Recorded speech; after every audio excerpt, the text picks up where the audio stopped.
سڵاوتە نەبێ بینەرانی شارپرس گفتوگۆ دەکەین سەبارەت بە دوایین کۆبوونەوەی یەکێتی نیشتیمانی کوردستان و پارتی دیموکراتی کوردستان کە لە شاری سلێمانی ئەنجامدرا، هەروەها گرنگی پێکەوە چوونە بەغدا و دروستکردنی حکوومەتی داهاتوی عێراق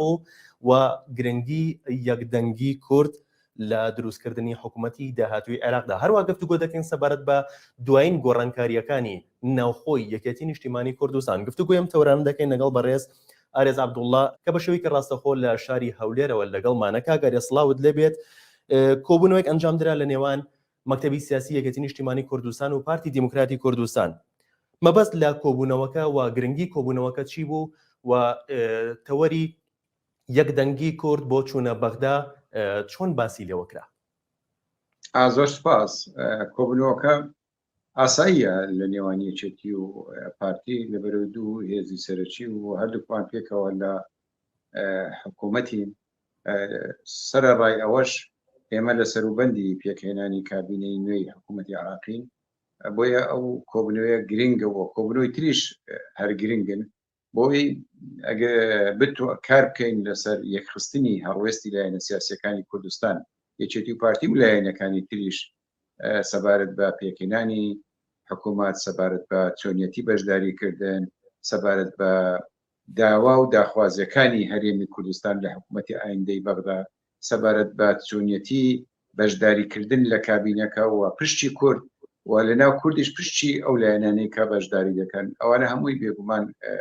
قسەن و گفتوگۆیانەوێ و دانیشتنیان دەوێت. ئەو کۆبوونەوەیە گرنگ بوو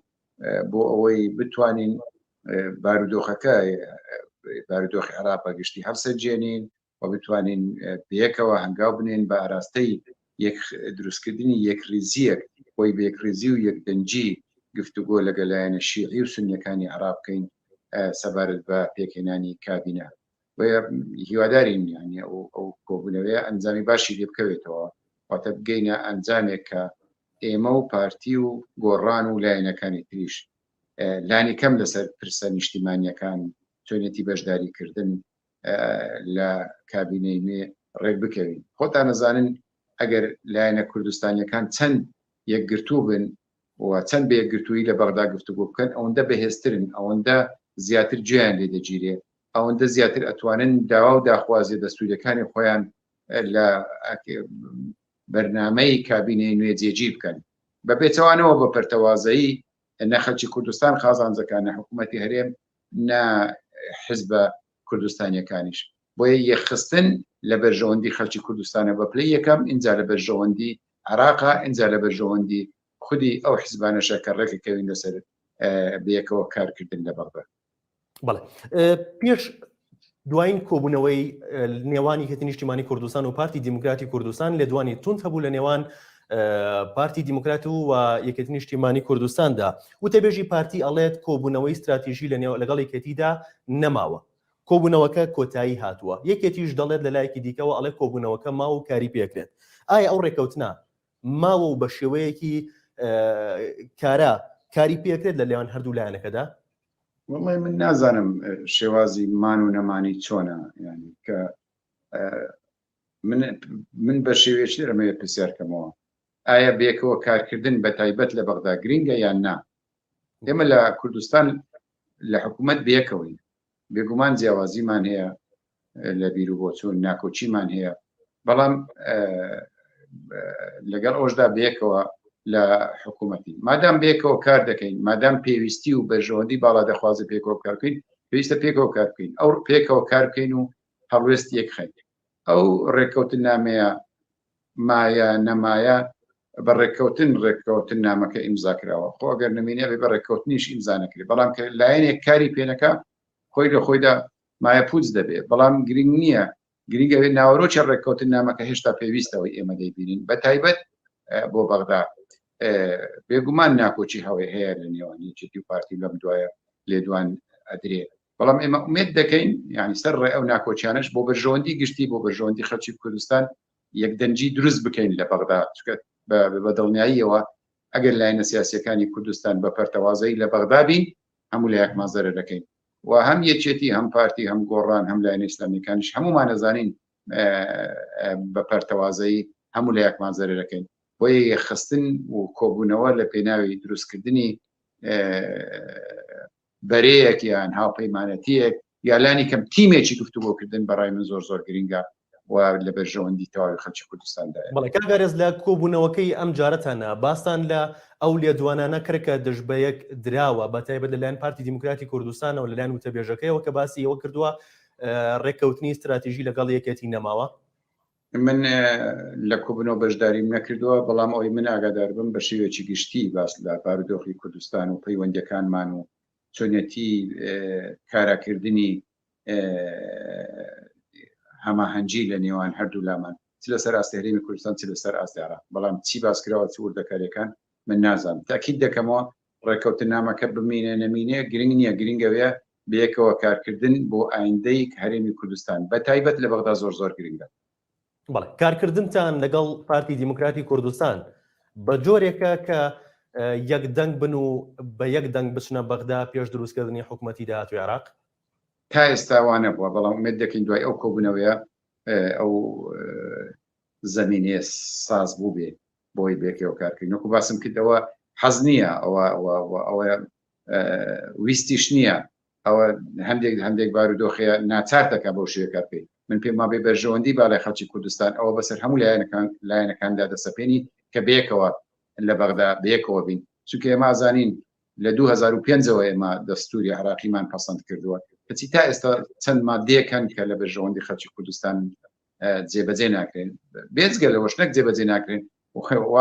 لە سای ئەو دەستورە و لە سای ئەو بارودۆخی کە هەیە خەریکە هەندێک ناوچە تعریبی شەکرێنەوە، عەرەبی بۆ دەهێنێ، پشتیوانی عەرەبەکانەکەی. ئێ باش ئەگەر ئێمە بە پەرتەوازەی کاربکەین چۆن؟ ئێمە دەزانین لە ڕابردوودا کاتێک لایەنە کوردستانیەکان بێکەوە کارمان کردو توانیمانە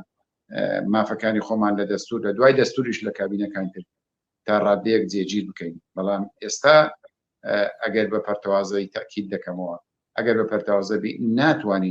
ناتوانین حکوومەت ناچارکەین پابند بێ بە دەستور، بۆ نمونە مادەی 140، بۆ نمونە پێکهێنانی ئەنجومەنی فیدرالی، بۆ نمونە شایستەدارەکانی هێزی پێشمەرگە، شایستەدارەکانی هەرێمی کوردستان بەگشتی، هەموو ئەوانە پێویستی بە یەک دەنجی و یەک هەڵوێستی هەیە. خۆ ئەگەر بە پەرتەوازەیش هەر یەکەش هەر لایەنە و ئاویش لە ئاشی خۆی بکە، دیسان لە کۆتاییدا بێ هەموو لایەنێکمان بەرگری لەو مافانە بکەین، چونکە مافی هەموو خەڵکی کوردستان. من دڵنیام بەدەر لایەکێتی و پارتی لایەنەکانی تریش بەرگری لە مافە دەستوریەکانی هەرێمی کوردستان دەکەن. بەڵام بۆ گفتوگۆکردن بە یەک تیمی بە یەک هەڵوێستی بەڕێککەوتن بچین زۆر گرنگە. 2018 ئێمە ناکۆچیمان هەبوو لەسەر پۆستی سەرۆک کۆمار، ڕاستێکێتی نیشتیمانی کوردستان لە ناو پەرلەمان بردیەوە، بەڵام ئەگەر بە یەک دەنگبان ئەو کاتە کاندیدەکە ئی پارتیش و لایەنەکان تریش بە من پێم وا بە هەرێمی کوردستانیش بەهێزترە بوو و هەردوو هێزەکەش بەهێزترە بوون. ئێستاش هەمان شتە، ئێستاش بۆ نمونە ئەگەر ڕێک نەکەوین لەسەر پۆستەکان ڕێک نەکەوین، خۆ لەسەر مادەی 140 ئێمە ڕێچین، خۆ لەسەر شایستەدارەیەکانی هەرێمی کوردستان ڕێچین، خۆ لەسەر چارەسەرکردنی کێشەکان بە تایبەت نەوت ڕێچین، خۆ لەسەر مەسەلەی شایستەدارەکانی هێز پێشمەرگە ڕێکین، کەواتە لەسەر دامەزراندنی ئەنجومەنی فیدرالی ڕێکین. کەواتە ئەوانە ئەو بابەتە گرنگانن کە ئێمە لەسەری ڕێکین و دژینینە. ئێکەواتە ئەوانە هەموو هەبی بابەتی لاوەچی دێتە پێش. ئەو بابەتە لاوەچیانش پەیوەندی بە پۆست و بە پۆستێک بۆ تۆ زیاتر و پۆستێک بۆ تۆ کەمتر، من پێم وابێ ئەوە هیچ لە ئاستی ئەو بابەتانێتر بایەخێکی ئەو تۆ نییە. بۆیە پێویستە ڕێک بکەوین، ناکرێ بابەتە لاوەچیەکان بخرێنە سەروی بابەتە سەرچەکان کە ئێمە هەموو لایەنێکمان لەسەر ڕێکن. ئەو بۆ نمونە یعنی ئێستا دید و بۆچوونێ هەوڵێک هەیە لە عێراق بۆی حکوومەتی زۆرینە پێک بێنێت. ئێمە حکوومەتی زۆرینە بە نمونە تەیاری سەدری لەگەڵ لایەنێکی کوردستانی لەگەڵ لایەنێکی سوننا ڕەنگە ئەوان بتوانین نیوە زائید یەک ئەندامانی پەرلەمان کۆکەنەوە، بەڵام ئایا ئەو لە بەرژەوەندی خەڵکی کوردستانە؟ ئێمە خۆمان داوا دەکەین لەم قۆناغا بە تەوافق بە سازان کار بکرێت. ئێمە خۆمان داوا دەکەین بە زۆرینە و کەمینە نەبی، بەڵکو بە پێی مافە دەستوریەکان بێ، قۆناغەکە وا دەخوازێ. ئێمە ئەگە کارێکی لەو بابەتە بکرێ بۆ نمونە زۆر جار باز دەکرێت. بۆ نمونە ئەگەر پارتی لەگەڵ مقتەدا سەدر چووە بەرەیەک و حکوومەتی زۆرینەی پێکێنا، ئەو جارە بەشداری پارتی پێیەکە ڕەنگە، بەڵام جاری داهاتوو هەر لایەنێک زۆرینەی کورسی بینی بەشداریش پێ ناکە. دوو کەست بۆ دێنێ ئەڵێ ئەمانە کوردن و تەمسیلی کورد دەکەن و و بۆ دادنێ لە کابینی حکوومەت توش ناتوانێت دەبکەیت بۆیە قۆناغەکە ئەو دەخوازێ ئێمە لەسەر شێوازی پێکەنانی کابینە یەک هەڵوێز بین ئێمە کاتێک ئەتوانین پێداگیری لەسەرەوە بکەین حکوومەتێکی سازانی نیشتیمانی هەبێ و هاوسەنجی لە بەرچاو بگیرێ و ڕێککەوتن لە بەرچاو بگیرێ کاتێک خۆمان ڕێککەوت بین ئێمە لێرە ڕێک نەکەوین چۆن ناتوانین لێوێ ئەو کارە بکەین بۆیە بێ بە دیقەت بین لەو بابەتانە ئەو هەنگاوانەی ئەینێن ئێستا لە بەرژەوەندی ئایندەی هەرێمی کوردستان و لە بەرژەوەندی خەڵکی کوردستان بێت گرنگە تاکید دەکەمەوە گرنگە لەسەر سیاستمان بۆ چوونمان یەک بخەین بۆ شێوازی مامەلەکردن یا شێوازی گفتوگۆکردن لەگەڵ لایەنە سیاسەکانی عێراق لایەنە بەرژەوەندی ئێمەی خەڵکی کوردستان لەوەدایە لایەنە سیاسەکان بە یەکدەنگی بچین گفتوگۆ لەگەڵ لایەنەکانی تر بکەین لەگەڵ لایەنەکانی تر بکەین لە پێکهێنانی حکوومەتی زۆری نێوکەمینە ئەگەر لەم قۆناغەشدا وادانی مافەکانی ئێمە یا بەشێک لە مەرجەکانی ئێمە تێدا دەستەبەربی بۆ ئایندە من زۆر بە زەرێکی گەورەی دەبینیم بەدڵنیایی و هێز و لایەنە سیاسەکانی تریشبی لۆ مەسەلەی دەکەنەوە بۆیە ئێمە کاتێک سازش بۆ یەکترەکەین کاتێک لەگەڵ یەکتری بسازین باشتر ئەتوانین داوا و داخوازەکانی خۆمان بسەپەین لەسەرەوەن باشتر دەتوانین پێداگیری لەسەر مافە دەستوریەکانی خۆمان بکەین بە پێچەوانەوە نەک ناتوانین مافەکانی خۆمانەوە دەستبێنین ڕەنگە ئەوەی هەشمانە لە دەستی بدەین بەڵێ بەڕێستان تا چەند گەشتبینن بە یەکدەنگی کورد یەک هەڵوێستی کورد بۆ چوونە بەغدا و ڕێکەوتنی نێوان لایەنە سیاسیەکان پێش چوونە بەغدا وەڵاهی من کاتێک بیر لەوە ئەکەمەوە بەرژەوەندی باڵای خەڵکی کوردستان و بەرژەوەندی خودی هەموو حیزبەکان ئەبینم پێم وابێ کارێکە ئەبێ بکرێ کە سەیری لێدوانەکان و 2010 بیر دێتەوە ئەڵێم ڕەنگە نەکرێت لەبەرەوە هەردوو ئەگەر هەیە بەڵام ئەگەری لایەنی زۆرینە ئەوەیە کە ئەو ڕێککەوتنە پێش چوونە بەغدا بکرێ بەرژەوەندی گشتی ئەومان لێ دەخوازێ بەڵێ بەڵام بەڕێستان ئەڵێن ئەگەری زۆر ئەوە هەیە کە بکرێ بەڵام لێدوانی لایەنە سیاسەکانی شێبات کرا لێدوانی لایەنە سیاسەکان ئەومان پێ دەڵێت کە ئەو ڕێکەوتنە ئەکرێت پێش چوونە بەغدا وەکو باسم کرد پێویستی ئەوە دەخوازێت کە بکرێ و من هەر یەکێتی و پارتیش ناڕاستە دوو هێزی سەرچین من ومێت دەکەم یەکێتی پارتی و گۆڕان و تەنانەتنەوەی نوێ و تەنانەت لایەنە سیاسیە ئیسلامیەکانیش هەمویان لانی کەم پرسوڕایان پێ بکرێت لانی کەم لەسەر لایەنی کەمی بەرنامەی هاوبەشڕێک بکەوین چکەوە لە بەرژەوەندی هەموو خەڵکە بەڵێ کاگارێز سەبارەت بە گۆڕانکاریە ناوخۆیەکانی یەکێتی نیشتیمانی کوردستان هیچ کاریگەریەکی لەسەر پارتی دەبێت یان چوونە بەغدا نا گۆڕانکاریەکانی ناویەکێتی ئاسایین ئێمە هەر لە دوای کۆنگرە دوای ئەوەی کە کۆنگرەمان تەواو کرد یەکەم کێشەی کەڵەکەبوومان زۆر بوو دوامینیش کڕۆناش هات نەمانتوانی بە ڕێک و پێچی کاروبارەکانی خۆمان بەڕێوە بین کۆمەڵێک کەم تەرخەمی و کەم و کوڕی هەبوو ئاگامان لێ بوو بڕیار بوو دوای 6 مانگ دوای کۆنگرە جارێککە پێداچوونەوە بکەین ئەوش لەبەر هەندێک هۆکار دواخراوات گۆڕانکاری ناوخۆینەوە گۆڕانکاریانەی کە دەبن ئەگەر مەبەست گۆڕانکاری مەکتەبی ناو مەکتەبی سیاسی و ناو دام و دەستگاکانە ئەو هیچ پەیوەندی بە هیچ لایەنێکی سیاسیوە نییە و هیچ لایەنێکی سیاسی کەم و زۆر پەیوەندیان بەو مەسەلانیەوە پەیوەندیەکی پەیوەندی بە ناوخۆی خۆمانەوە ئێمە خۆمان ئەرکەکانی خۆمان خێومان ئیش و کارەکانی خۆمان دابەش دەکەینەوە بەڵێ کاگارێز لە سەرەتای دروستبوونی هەموو حکوومەتێکی نوێ لە عێراق گفتوگۆی پۆستی سەرۆکۆماری عێراق دێتە ئاراوە بە تایبەت لە نێوان یەکێتی نیشتیمانی کوردستان و پارتی دیموکراتی کوردستاندا پارتی لە ئێستادا باسی ئەوە دەکات کە ئەو پۆستە بە هی خۆی دەزانێت و یەکێتی نیشتیمانی کوردستانیش بە ئیستیحقاقی خۆی دەزانێت ئایا ئەو پۆستە یەکێتی نیشتیمانی کوردستانە و هەر بە ئەو پۆستە هەر کاندید یەکێتی نیشتیمانی کوردستان کاندید دەکرێت بۆ شوێنە نەخێر نەهی مێ و نەهی پارتیە پۆستێکە ئەبێ بۆ کورد بێ بۆ خەڵکی کوردستان بێ گرینگە بۆ خەڵکی کوردستان بێ لەبەر زۆر هۆکار یەکیان چونکە دەوڵەتەکە کە سەرۆکەکەت کورد بێ واتە ناسنامەی دەوڵەتێکی نەتەوەی عەرەبی نابێت دوو کە سەرۆکەکەت کورد بێ واتە کورد ناترسێت لە پشت پەردا پیلانی لێ بجێڕدرێ کە تۆ سەرۆکەکەت کورد بێ واتە ئەوە دەبێ پابەند دەبێ بە جێبەجێکردنی دەستور و چاودێری جێبەجێکردنی دەستور دەبێ و بێگومان جێبەجێکردنی دەستوریش لە بەرژەوەندی خەڵکی عێراق و هەرێمی کوردستانیشدایە کە تۆ سەرۆکەکەت کورد بێ سەرۆکی کۆمارد کورد بێ ئەگەرچی دەسەڵاتی جێبەجێکردنیشی کە من بەڵام دیسان جۆرێک دڵنیایی لای خەڵکی کوردستان هەیە کە ئێمە بەڵێ بەشدارین هاوبەشین لە بەڕێوەبردننی دەوڵەتی عراقی واتە پێش هەموو شتێک ئەبێ ئێمە هەوڵدێن وەکارکەین بۆی ئەو پۆستە قەت لە دەست کورد دەرنەچێت تا ئەو کاتەی کە دەستور بە هەموو لە ئەلفۆ تایایی وەکو خۆی جێبەجێ دەکرێت تا ئەو کاتە سیستمی دیموکراسی و کەلچەری دیموکراسی لە عراق و لە کوردستان جێگیر دەکرێت ئەوە بۆ ئێمە زۆر زۆرگرنگە اینجا دێتە سەر ئەوەی بۆ کورد بێە بۆ لەناو کورد بۆ چی هێزێک بێت ئەوە ئەکرێ گفتوگۆی لەسەر بکەین گفتوگۆی لەسەر هێزێکی سیاسیە ئێمە لە دوو ڕوانگەەوە پێمان وایە ئەبێ بۆ یەکێتی بێت ڕواگەیەکی ئەوەیە کە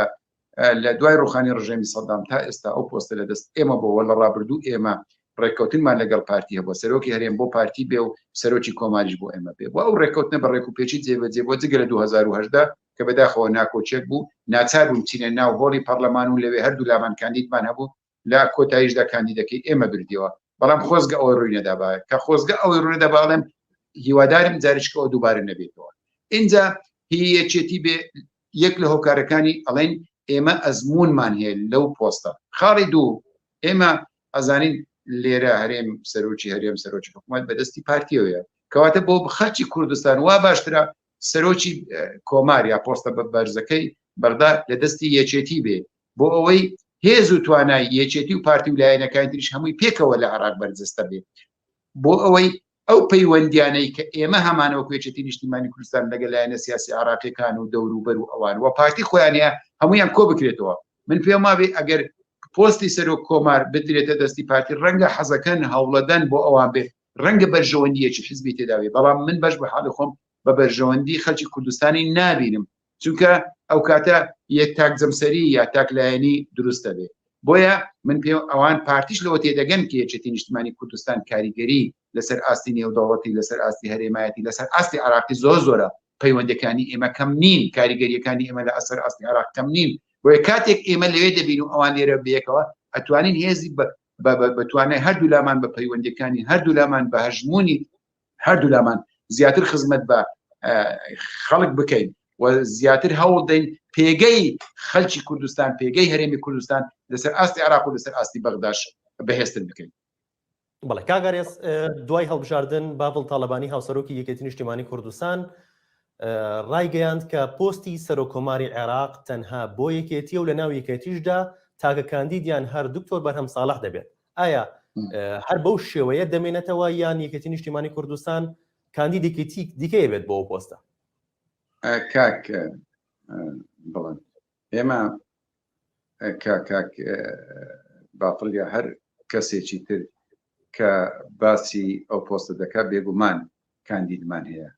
بێگومان داوای دەکەین کاندیدەکە ئێمە بێت و ئەو قسەی کردووە کەواتە ئەو کاندیدمان بووە بەڵام ئەوە کاندیدی ئێمە ئومێد دەکەین لەگەڵ هەموو لایەنە سیاسیەکان بگەینە ڕێککەوتن بۆی کاندیدێکی یەکێتی پەسەند بکەین تاکید دەکەمەوە نەک تەنیا پارتی لایەنەکان تریش بە تایبەت ئەوانەی نوێنەرایەتیان لە پەرلەمانی عراقیە من لەسەر ناو بڕانەوە هیچ ئاگادار نیم بڕابێتەوە بەڵام بەو پێی کاک دکتۆر بەرهەم سەرۆکی کۆمار بووە بێگومان قسە هەیە خۆی کاندید بکاتەوە یا کاندید بکرێتەوە قسە هەیە بەڵام من نەمزانیوە ئێمە بڕیاری کۆتاییمان دابێت چکە ئێمە یەکەم جار پێویستمان بە گفتوگۆیە بە تایبەت لەگەڵ پارتی بۆ ڕێک بکەوین بۆ یەکێتی بێ دوای ئەوەی ڕێکەکەوین بۆ یەکێتی بێ اینجا لەسەر کاندیدەکەش بێگومان قسەی تر دەکەین. هۆکار چیە تا ئێستا یەکێتی نیشتیمانی کوردستان خۆی یەکلانە کردوێتەوە کە کاندیدی بۆ ئەو پۆستە کێ بێت و بە فەرمی ڕای نەگەیاندووە کە ئەگەر ئێمە ئەو پۆستە وەربگرینەوە کاندیدمان ئەو کەسە دەبێت؟ دوو هۆکار هەیە لەبەرەوەی تا ئێستا ئەنجامەکانی هەڵبژاردن لەلایەن دادگای فدرالیەوە پەسەند نەکراون تا تۆ پەسەند نەکەی چی یعنی شەڕ لە شۆ ناکرێت ئەبێ تۆ بەرچاوت ڕوون بێ ئەنجامەکان پەسەند بکرێن اینجا کە ئەنجامەکان پەسەند دەکرێن جموجۆڵەکانیش گەرم و گورتر دەبن ئەوە خاڵێکم دوو تا دوێنێ ئێمە لەگەڵ پارتی ناکۆچیمان لە ناکۆچیدا بووینە لە دوێنێەوە بەولاوە ڕەنگە زمینەی ئەوە سازکراوێکە گفتوگۆ بکەین کەواتە ئێمە بە خۆمان بێگومان کاندیدمان هەیە ئەگەر لەگەڵ لایەنەکان بگەینە ڕێککەوتن ئەوە باشە ئەگەر نەگەوتینە ڕێککەوتن ڕەنگە وەکو جاری جاران چینۆ ناوهۆڕی پارلەمان لەوێ هەڵبژێدرێ بەڵام وا باشترە بە ڕێککەوتن ئێمە کەسێک کاندید بکەین ئەو کەسە ببێتە سەرۆک کۆمار بە نوێنەرایەتی تەواوی خەڵکی کوردستان هەموو حیزبولایەکانی کوردستان و ئەو کەس ئەوکو باسم کرد گرینگە بۆ کورد بێ لەناو کورد ئێمە داوای دەکەین بەڵام دوو ڕێگە هەیە ڕێگایەکی ڕێککەوتن کە ئێمە خوازیاری ئەوەین بە ڕێککەوتن بێ ڕێگەیەکی تریشیە ئەگەر ناکۆچی هەبێ بێگومان لەناو پەرلەمانی عراقی هەر کەسمان شانسی خۆمان تاقی دەکەینەوە. بەڵێ پۆستێکی دیکە کە ئەویش بە هەمان شێوە بۆتە هۆی لێدوانی توند لە نێوان پارتی دیموکراتی کوردستان و یەکێتی نیشتیمانی کوردستاندا ئەویش پۆستی پارێزگاری کەرکووکە. ئایا لە ئێستادا پۆستی پارێزگاری کەرکووک پارتی بەهی خۆی دەزانێت و یەکێتیش بە هەمان شێوە بە فعلی ئەو پۆستەی کێیە و ئەم جارە پۆستی پارێزگاری کەرکووک بۆ شێ دەبێت؟ ئەزانی من نەمزانیوە پارتی بەهی خۆی بزانێ یان یەکێتی بەهی خۆی بزانێت دیسان دەڵێمەوە ئێمە دەڵێن پێویستە بۆ یەکێتی لەبەرەوەی زۆرینەی خەڵکی کەرکووک زۆربەی خەڵکی کەرکووک لەگەڵ یەکێتیە دەنجی بە یەکێتی داوە لەو ڕوانگەیەوە ئەوە خاڵ یەکەم. دوو ئێمە بە هیچ شێوێک پارێزگاری کەرکووک بە پێکردانی کابینەی ئەوە نابەستینەوە ئەوە شتێکە و شتێکی ترە خۆ ئەگەر زۆر باشە ئەگەر لەسەر بنچینەی ئەوەش بێت لە هەر شوێنێک هەر حیزبێک زۆری نەبێ حکمڕانی بکاتن ئێمە ئامادەین ئەوەش بکەین لەسەر ئاستی قەزار لەسەر ئاستی ناحیە لەسەر هەموو ئاستەکانی تر ئەوە بکەین. ینی ئێمە ئەگەر دیقەتاندا بێ ساڵانی ڕابردوو سەر ڕای پێگەمان لە مووسڵدا دەشتی نینەوە بەهێزە بەڵام مەیدانەکەمان بۆ پارتی چۆل کردبوو بەڵام بۆمان چۆل کردبوو مانایوە نییە ئێمە نەتوانین لەوێ ئەسپی خۆمان تاو دەنیا کاریگەری خۆمان بنوێنین لە هەندێک شوێن ئێمە زۆر بەهێزی لە دەشتی نینەوە لەوێش لە کەرکووچی بۆ پێی کە ئێمە بەهێزترین هێزین ئێمە داوا دەکەین لە ڕابردوودا و لە ئێستاش هەر بەهێزترین هێزی بۆیە وا باشترە ئەو هێزەی کە زۆرینەی هەیە کە هەژمونی هەیە لای ئەو بێ ئەگەر لە هەڵبژاردنێکی تر هاتە حیزبێکی تر گەشەی کردو یا حیزبێکی تر زیاتری هێنا ئەو کاتە با بۆ ئەو بێت چکە ئێمە هەڵبژاردننی ئەنجومەنی پارێزگامان لە پێش نییە ئەگەر ئەنجومەنی پارێزگامان لە پێش وایە بێگومان ئەنجومەن چۆن بڕیاردە چۆن بایوامان دەکرد بۆیە لەکتری بەستنەوەی پارێزگای کەرکووک و کابینە دوش من بەباشی نبینم و ئەبێتە ئاستەنجێک لە بەرامبەر ڕێککەوتنی لایەنە سیاسەکانی کوردستان بۆی هیوادارین ئەو ئاستەنگە دروست نەکرێت وا باشە پارێزگاری کەرکووک بۆ کورد بێ بەداخەوە 2010 ئەگەر ئەو کەم تەرخەمی هەندێک لایەن نەبوایە پارێزگا ئەو پۆستە ناکەتە دەست عەرەبێکی شۆبینی کە ئەزانین لە 2010 تا ئێستا چی بە خەڵکی کەرکووک و چی بە سەرگەڕان و چی بە پەلکانە و ناوچەکانی تریش کردووە چۆن هەوڵی داوە تعریب ببوژێنێتەوە ئەوە بزانە بابەتەکەمان بە هەند هەڵنەگرت کە ئەو کات ئێمە 6 پەرلەمانتارمان لە پەرلەمانی عێراق 6 کەسمان هەبوون کورد 6 پەرلەمانتاری هەر شش یەکێتی بوو کەچی ئاستەنگ دروستکار لە بەرەوەی پارێزگار ببێتە هیەکێتی بێگومان کە بێتە یەکێتی ئەبیتە هی کورد ئێمە بەڕاستی پێویستە بەرژەوەندی باڵای خەڵکت زیاتر لەبەرچاو بگرین و بۆ ئەو ئانش پۆستەکەی کامی بۆ کامی بێ ئەبێ پێوەردابنین ئەبێ پێوەردابنین تاکید دەکەمەوە پێوەردابنین و بۆ ینی بۆ من بۆم نەبێ مدیر ناحیەک لە دەشتی نینەوە دابنین بۆ پارتی پێداگیری بکە کە کەمینەیە لە کەرکووک ئەبێ پارێزگاردا قسەی تێدا هەبێ بەڵێ ئەبێ قسەی تیا هەبێ ئەبێ بزانین چێ و چێنەوی مادام ڕێککەوتین لەسەرەکەی و هیوادارین لەوەش هاوکار بین ئێمە و هەموو لایەنانەی تریش بۆی بتوانین کورسی پارێزگاری کەرکووک بۆ کوردێک بجێڕینەوە لانی کەم دژی سیاسەتی شۆڤینیستەکان بێ و لانی کەم هەوڵ بدا کە ئاسەواری سەردەمی سەدام حوسێن بسڕێتەوە. بەڵێ کاک ئاریەس لە کۆتاییەمەوە پرسیارێکت لێ بکەم تا چەند گەشتبینن بە پێکەنانی حکوومەتی داهاتووی عێراق و پێگەی کورد لە حکوومەتی داهاتووی عێراقدا چۆن دەبێت؟ بەداخەوە تا ئێستا ئەنجامەکانی هەڵبژاردن پەسەند نەکراون و چەند ڕۆژی تر گوایە قەولە ئەنجامەکان پەسەند بکرێن ناکۆچەکانی نێوان لایەنە شیعیەکان قوڵن بەڵام من دڵنیام لە کۆتاییدا ئەوان ڕێکەکەون لەسەر پێکێنانی حکوومەتێکی نیشتیمانی لە هەموو لایەنە سەرچەکان تێدا بەشدار بن ناکۆچەکانی نێوان سنە قوڵن بەڵام ئەوش تا ڕادەیەک ڕێککەوتن ئەوەیە تۆ سەر لایەنە سیاسیەکانی کوردستان بە تایبەتیەکێتی و پارتی ئێمە ئەگە هەردوو لامان و بە پشتیوانی لایەنەکان ڕێک بین و بە یەک بەرنامە و بە یەک تیم بچینە بەغدا پێگەی خەڵکی کوردستان پێگەی یەکێتی پارتی یەکگرتو کۆمەڵ و هەموو لایەنە لە حکوومەتی ئایندا بەقووەت دەبێت بە پێچەوانەوە ئەوان کێشەکانی خۆیان هەڵ کردویان خەریکی هەڵکردنن ئێمە بە بەهێزی ئەمینینەوە کەەوە لە بەرژەوەندی خەڵکی کوردستاندانە بۆیە پێویستە ڕێک بکەوین پێویستە یەک هەڵوێستی دروستکەین، یەک دەنجی دروستکەین، یەک تیمی دروستکەین بۆ گفتوگۆکردن لەسەر شێواز و چۆنیەتی بەشداریکردن لە کابینەی ئایندەی عێراق. سپاس بۆ بەڕێز ئارێز عەبدوڵڵا بە شێوەیەکی ڕاستەوخۆ لە شاری هەولێرەوە لەگەڵمان بوویت. سپاس بۆ ئێوەش کە تا ئێستا بینەوە.